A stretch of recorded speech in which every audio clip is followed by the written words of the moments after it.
Hello everyone. आज की class में हम लोग बात करेंगे ग्रुप नंबर 4th ए एलिमेंट्स पे। यानी आज की क्लास में हम लोग जस्ट इस ग्रुप के इंट्रोडक्शन के बारे में बात करेंगे। ग्रुप नंबर 4th ए के एलिमेंट्स की बात करें तो ग्रुप नंबर 4th ए में 5 एलिमेंट्स होते हैं। कौन कौन से हैं? कार्बन नंबर 1, फिर इसके बाद सिलिकॉन, फिर जर्मेनियम, फिर टिन और लास्ट में लेड। अब ये जो कार्बन और सिलिकॉन है, फर्स्ट 2 मेंबर इस ग्रुप के, इस ग्रुप को हम लोग कार्बन फैमिली भी बोलते हैं। कार्बन और सिलिकॉन जो हैं ये दोनों नॉन मेटल्स। जर्मेनियम जो है ये सेमी मेटल या जिसको हम मेटलॉइड कहते हैं, ये मेटलॉइड है या सेमी मेटल है। अब टिन और लेड जो हैं ये दोनों मेटेलिक नेचर के हैं, यानी मेटल्स हैं। अब कार्बन और सिलिकॉन जो है इन दोनों की जो एक शानदार प्रॉपर्टी है वो ये है कि ये दोनों एलिमेंट्स जो हैं ये कैटिनेशन की प्रॉपर्टी को शो करते हैं।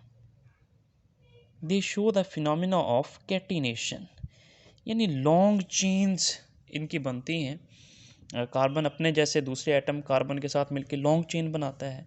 इस तरह से सिलिकॉन के एटम्स भी कैटिनेशन की प्रॉपर्टी शो करते हैं। दोनों में डिफरेंस क्या है?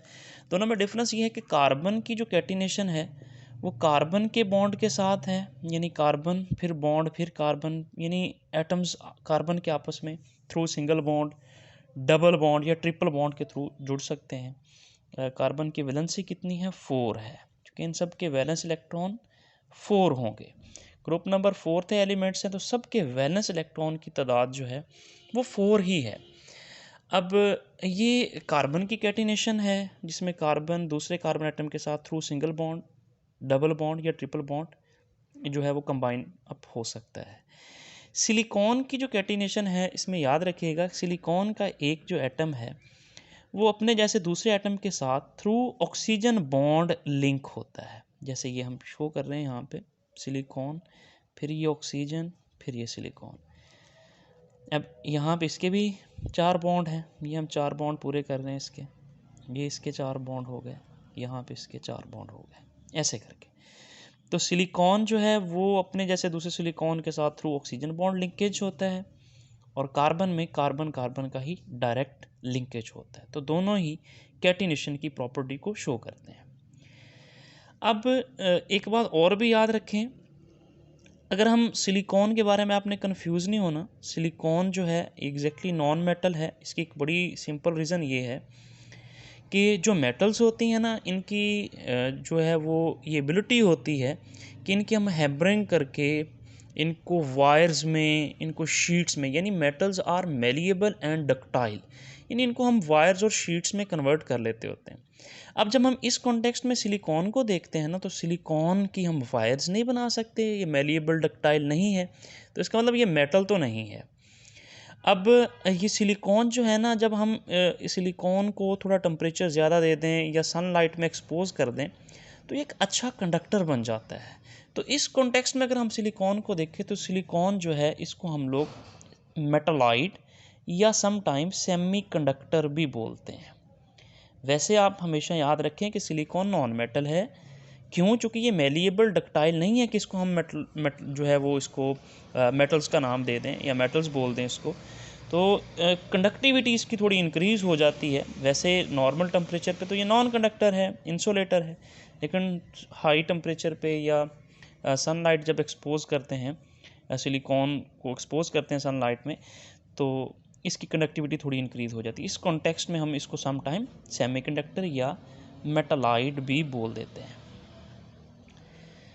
सिलिकॉन और कार्बन नॉन मेटल्स हैं।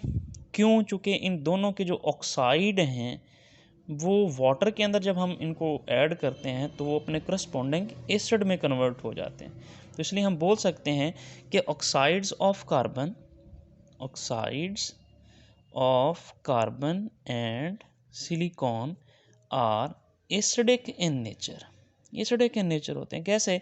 देखिए, अगर हमारे पास कार्बन डाइऑक्साइड है, हम जैसे इसको वाटर में ऐड करेंगे तो ये कन्वर्ट हो जाएगा H2CO3, कार्बोनिक एसिड में कन्वर्ट हो जाएगा। इस तरीके से सिलिकॉन का ऑक्साइड है SiO2, इसको वाटर में ऐड करेंगे तो ये हमारे पास कन्वर्ट हो जाएगा H2SiO3, इसको बोलते हैं सिलिसिक एसिड या मेटासिलिसिक एसिड, और ये कार्बोनिक एसिड। तो दोनों के ऑक्साइड एसिडिक इन नेचर हैं। इस कॉन्टेक्स्ट में हम लोग कार्बन और सिलिकॉन दोनों को नॉन मेटल्स कंसीडर करते हैं। अब कार्बन, सिलिकॉन, जर्मेनियम, टिन और लेड जो हैं, पांचों मेंबर्स, इनके वैलेंस इलेक्ट्रॉन्स की तादाद 4 है। तो they have usually show 4 valency, यानी इनकी वैलेंसी जो होती है वो 4 होती है, इन 4 बॉन्ड बनाते हैं। लेकिन इनमें से ये जो टिन और लेड है, लास्ट वाले 2 मेंबर, टिन और लेड, ये जो 2 मेंबर्स हैं, ये सम टाइम कुछ कंपाउंड में 2 वैलेंसी भी शो करते हैं, यानी सिर्फ 2 इलेक्ट्रॉन्स टेक पार्ट करते हैं केमिकल बॉन्डिंग में। जनरली इनकी ये सारे टेट्रावैलेंट एलिमेंट्स हैं, एटम्स हैं। लेकिन टिन और लेड जो हैं ये 2 वैलेंसी भी शो करते हैं, यानी 2 इलेक्ट्रॉन्स टेक पार्ट करते हैं केमिकल बॉन्डिंग में। इसकी क्या वजह? इसकी वजह बनती है inert pair effect. Inert pair effect. अब ये इनर्ट पेयर इफेक्ट का क्या मतलब है, इसको थोड़ा हम समझते हैं। अच्छा, एक बात यहाँ पे कि इनर्ट पेयर इफेक्ट कौन से एलिमेंट शो करते हैं, तो वो जो लास्ट वाले 2 एलिमेंट हैं इस ग्रुप के, टिन और लेड, ये दोनों मेंबर इनर्ट पेयर इफेक्ट का फिनोमेना शो करते हैं। अब ये इनर्ट पेयर इफेक्ट क्या होता है? इनर्ट पेयर इफेक्ट का मतलब होता है कि वैलेंस शेल में अगर s ऑर्बिटल इन्वॉल्व हो तो s ऑर्बिटल के अंदर जो इलेक्ट्रॉन्स होते हैं वो बॉन्डिंग में पार्टिसिपेट नहीं करते। तो s में मैक्सिमम 2 इलेक्ट्रॉन्स आते हैं, तो ऐसा पेयर जो बॉन्डिंग में, जो ऐसा इलेक्ट्रॉन्स का पेयर जो s ऑर्बिटल में हो और बॉन्डिंग में पार्टिसिपेट ना करे, तो इसको हम बोलते हैं इनर्ट पेयर। भी ऐसा इलेक्ट्रॉन का पेयर जो बॉन्डिंग में पार्टिसिपेट नहीं कर रहा, तो उसको हम बोलेंगे इनर्ट पेयर। तो अब अगर हम टिन और लेड की इलेक्ट्रॉनिक कॉन्फ़िगरेशन की बात करें तो इनके जो वैलेंस इलेक्ट्रॉन्स है, अगर हम टिन की बात करें तो टिन के, मैं कॉन्फ़िगरेशन नहीं कर रहा, इसका एटॉमिक नंबर वैसे मैं मेंशन कर देता हूँ यहाँ पे 50 है। अगर हम इसके वैलेंस शेल की बात करें तो इसका वैलेंस शेल होता है 5s2 और 5p2। इस तरह से अगर हम लेड की बात करें तो लेड का जो एटॉमिक नंबर होता है वो 82 होता है। इसकी अगर हम वैलेंस शेल की बात करें तो वैलेंस शेल में जो ऑर्बिटल्स आ रहे हैं वो हैं लास्ट में 6s2 और 6p2। अब इससे पहले जो है वो d ऑर्बिटल इन्वॉल्व है, 4d ऑर्बिटल है, इसमें 10 इलेक्ट्रॉन्स हैं। इससे पहले जो ऑर्बिटल इन्वॉल्व है वो 5d है, जिसमें 10 इलेक्ट्रॉन्स जो है वो फिल हैं। अब कॉमनली जो है वो ये इसका वैलेंस शेल है 5 वाला, ये इसका वैलेंस शेल है 6 वाला। अब इसमें आप लोग देख रहे हैं 4 इलेक्ट्रॉन्स आपको नज़र आ रहे हैं, तो ये चारों इलेक्ट्रॉन यूज़ करते हैं। लेकिन कुछ कंपाउंड में ये सिर्फ p के इलेक्ट्रॉन्स यूज़ करते हैं, ये इलेक्ट्रॉन बॉन्डिंग में पार्टिसिपेट नहीं करते। सिमिलरली लेड के अंदर भी कॉमनली तो ये 4 इलेक्ट्रॉन यूज़ करते हैं, लेकिन कुछ कंपाउंड ऐसे हैं जिसमें से जो है वो सिर्फ ये वाले 2 इलेक्ट्रॉन यूज़ हो जाते हैं बॉन्डिंग में, ये वाले 2 इलेक्ट्रॉन्स जो हैं, जो कि एक पेयर है इलेक्ट्रॉन का, ये बॉन्डिंग में पार्टिसिपेट नहीं करता। तो ऐसे पेयर को हम लोग बोलते हैं इनर्ट पेयर। अब ऐसा होता क्यों है, ये बॉन्डिंग में पार्टिसिपेट क्यों नहीं करते, इसकी क्या वजह है? तो इसकी वजह हम लोगों ने ऑलरेडी एक लेक्चर में डिस्कस की थी स्टार्ट में, कि जिन एलिमेंट्स के वैलेंस शेल से पहले या वैलेंस ऑर्बिटल से पहले अगर d ऑर्बिटल्स या f ऑर्बिटल्स इन्वॉल्व हों, तो d ऑर्बिटल्स और f ऑर्बिटल्स का जो शील्डिंग इफेक्ट होता है वो वेरी पुअर होता है। पुअर शील्डिंग इफेक्ट होता है d ऑर्बिटल्स का और f ऑर्बिटल्स का। इसकी वजह क्या है, पुअर शील्डिंग इफेक्ट क्यों है?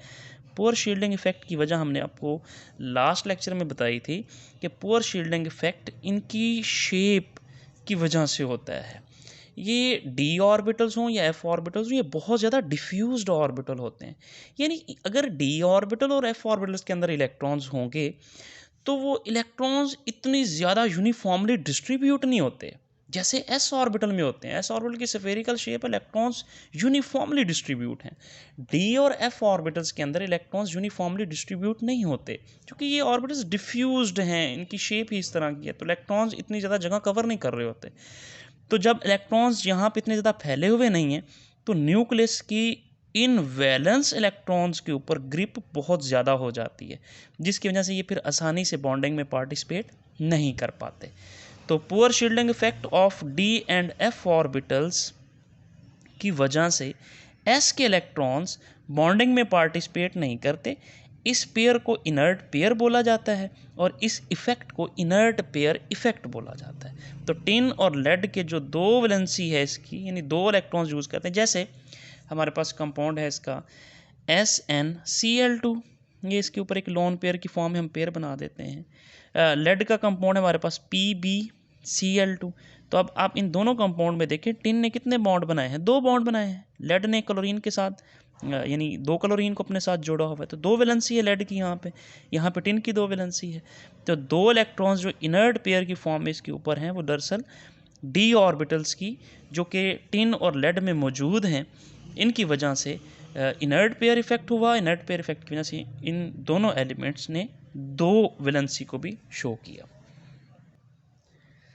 अच्छा, यहाँ पे एक और बात भी याद रखनी है। अब ये जो पहले 3 मेंबर हैं, कार्बन, सिलिकॉन और जर्मेनियम, ये 3 जो मेंबर है कार्बन, सिलिकॉन और जर्मेनियम, ये तो हमेशा 4 इलेक्ट्रॉन ही यूज़ करते हैं बॉन्डिंग में।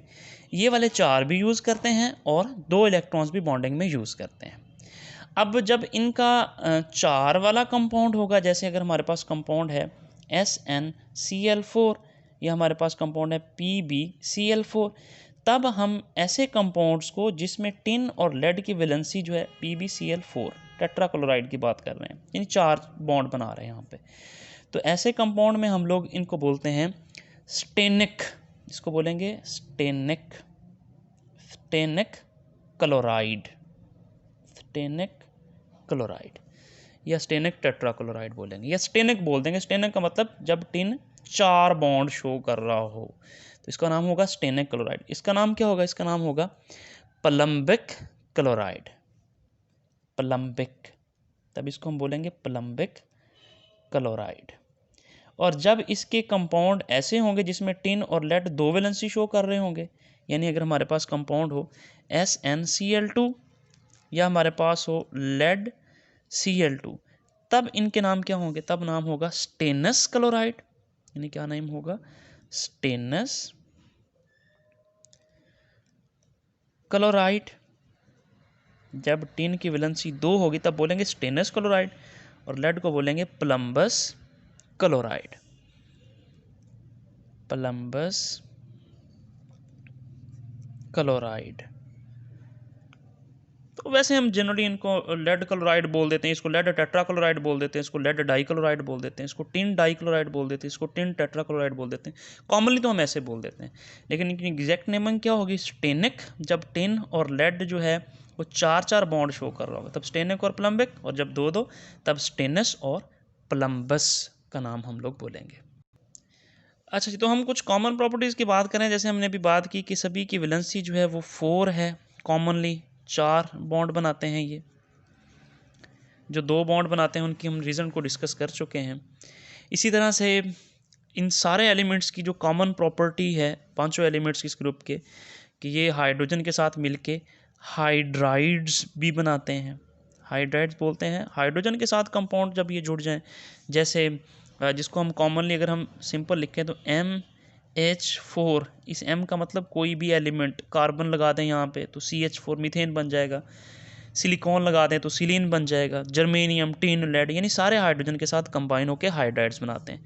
इसी तरह से सारे क्लोरीन के साथ मिलके टेट्राक्लोराइड की फॉर्मेशन करते हैं, टेट्राक्लोराइड की फॉर्मेशन करते हैं, यानी जिसको हम सिंपली ऐसे लिख सकते हैं MCl4, यानी यहाँ पे मीथेन यानी कार्बन लगा दें, यहाँ पे कार्बन लग जाए तो CCl4 बन जाएगा, सिलिकॉन टेट्राक्लोराइड बन जाएगा, germanium tetrachloride, tin tetrachloride, lead tetrachloride. इस तरीके से पांचों एलिमेंट्स की जो एबिलिटी है, दे फॉर्म डाइऑक्साइड, डाइऑक्साइड की फॉर्मेशन भी करते हैं। जैसे जिसको हम लोग कॉमनली लिखें तो हम ऐसे लिख सकते हैं MO2, यानी carbon dioxide, silicon dioxide, germanium dioxide, tin dioxide, lead dioxide. तो सभी के ऑक्साइड की फॉर्मेशन भी होती है।